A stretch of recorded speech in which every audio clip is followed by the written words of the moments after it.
ग्रहों का परिवर्तन हमारे जीवन को प्रभावित करता है और यही ज्योतिष शास्त्र की विषय वस्तु है। आपका जन्म कब हुआ, उस समय ग्रह कहाँ स्थित थे, किस प्रकार से आपको आपकी जिंदगी में प्रभावित करते रहेंगे, और जब कि आप अपनी जिंदगी में व्यस्त हैं, अपने कर्मों में लगे हुए हैं, ग्रहों का परिवर्तन किस प्रकार से आपके प्रयासों के फलीभूत होने में एक अहम भूमिका निभाएगा। इन्हीं बातों का विश्लेषण हम करते हैं और हम ये जरूर जानना चाहते हैं कि कौन सा समय हमारे लिए अच्छा है, कौन सा नहीं अच्छा है। और इसका विश्लेषण करते समय ऐसे ग्रह जो हमारी जिंदगियों को बहुत ज़्यादा प्रभावित करते हैं, क्यों? क्योंकि वो जिस स्थान में पहुंचते हैं वहाँ बहुत लंबे समय तक रहते हैं, उनका विश्लेषण किया जाना एक बहुत महत्वपूर्ण विश्लेषण है। ऐसे ग्रहों में शनि, राहु केतु और गुरु, इनका नाम प्रमुख है। नमस्कार दोस्तों, मैं यश कुमार उपस्थित हूं आपके समक्ष एक और ज्योतिष विवेचना के लिए।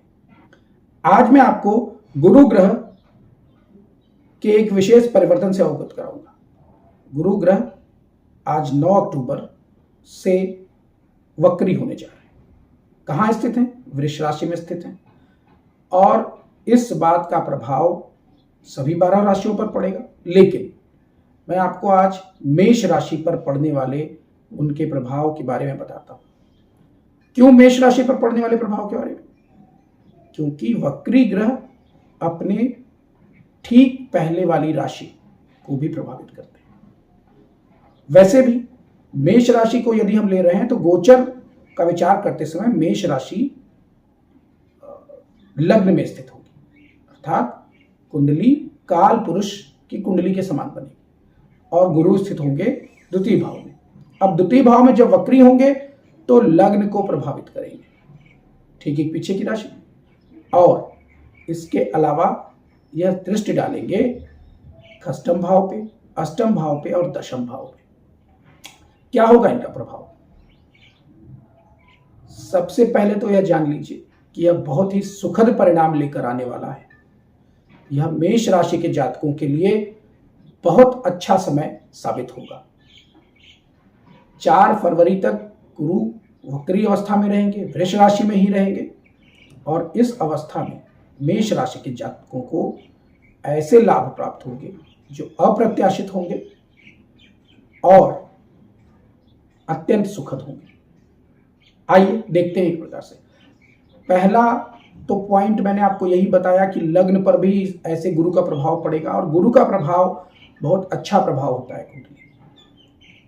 लग्न पर जब गुरु का प्रभाव पड़ेगा तो मेष राशि के जातक इस समय पर मन में बहुत शांति महसूस करेंगे, धार्मिकता महसूस करेंगे, ईश्वर के साथ सानिध्य महसूस करेंगे। ये ऐसे लाभ हैं जिनकी तुलना आप समस्त संसार की किसी संपत्ति से नहीं कर सकते। मन में शांति हो, यही परम लक्ष्य है। सब कुछ प्राप्त करने के बाद अंत में यदि शांति नहीं प्राप्त होती तो सभी प्राप्तियां व्यर्थ हैं। तो यह एक ऐसा लाभ है जो इस आने वाले समय में 9 अक्टूबर से लेकर 4 फरवरी 2025 के बीच में मेष राशि के जातक अपनी जिंदगी में सकारात्मक प्रभाव के रूप में देखेंगे। अन्य क्या लाभ प्राप्त होंगे? आइए शुरू करते हैं दशम भाव से। दशम भाव क्यों? क्योंकि दशम भाव आपके कर्म का भाव है। यह वह भाव है जहां से कि आपको आपके किए गए कार्यों का लाभ प्राप्त होता है। उस कर्म का भाव है जिसको कि आप अपना कहते हैं, जिसमें आपको यह भावना प्राप्त होती है कि मैंने किया और मैंने यह सफलता प्राप्त की।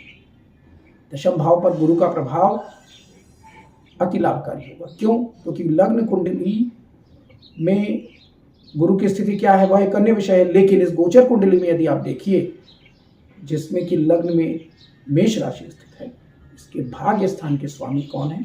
गुरु स्वयं है। भाग्य स्थान के स्वामी की दृष्टि कर्म स्थान पर पड़ रही है, अर्थात कर्म में भाग्य का साथ प्राप्त हो जाएगा आपको। यदि आप किसी नौकरी की तलाश में हैं तो नौकरी आपको मिल जाएगी।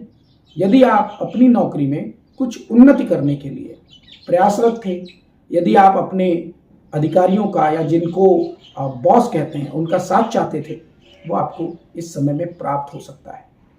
आपको अवश्य अपने प्रयासों को और संतुलित बनाना चाहिए, उनमें तेजी लानी चाहिए और अपनी वाणी को बहुत ही विनम्र रखकर अपनी बातें आगे रखनी चाहिए। कर्म भाव पर पड़ने वाला यह प्रभाव बृहस्पति का आपको पीछे के समय में किए गए बहुत सारे कार्यों का प्रतिफल भी प्रदान कर सकता है। अब इसके बाद हम देखते हैं कि खष्टम भाव पर बृहस्पति की दृष्टि होने से क्या लाभ प्राप्त होगा। खष्टम भाव अच्छे भावों में नहीं गिना जाता, त्रिक भावों में से एक है, लेकिन कोई भी भाव कैसा भी क्यों ना हो, वहां पड़ने वाला अच्छा प्रभाव जो कि गुरु की दृष्टि निसंदेह रूप से है, गुरु की दृष्टि को अमृत दृष्टि कहा जाता है। तो आपके शत्रु इस समय पर निस्तेज हो जाएंगे आपके समक्ष। आपके शत्रु यदि नहीं है तो बहुत अच्छी बात है, यदि हैं भी तो आपका कुछ बिगाड़ नहीं पाएंगे, और यदि आप भी वैमनस्य रखते हैं, आप उनसे कोई बदला लेना चाहते हैं, आप उनको पराजित करना चाहते हैं, तो इस समय में आपकी ऐसी महत्वाकांक्षाएं आसानी से पूरी हो सकती हैं। इसके अतिरिक्त यह ऋण का भाव है।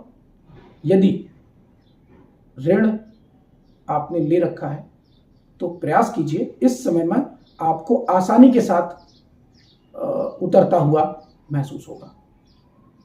आप चुका सकते हैं अपने ऋण इस समय में। मैं ऋण लेने की सलाह नहीं देता, नहीं लेना चाहिए जब तक कि कोई बहुत बड़ी आवश्यकता ना हो, लेकिन यदि आप प्रयास करेंगे इस समय में, यदि आपकी ऐसी आवश्यकता ही है, तो आपको ऋण प्राप्त हो जाएगा।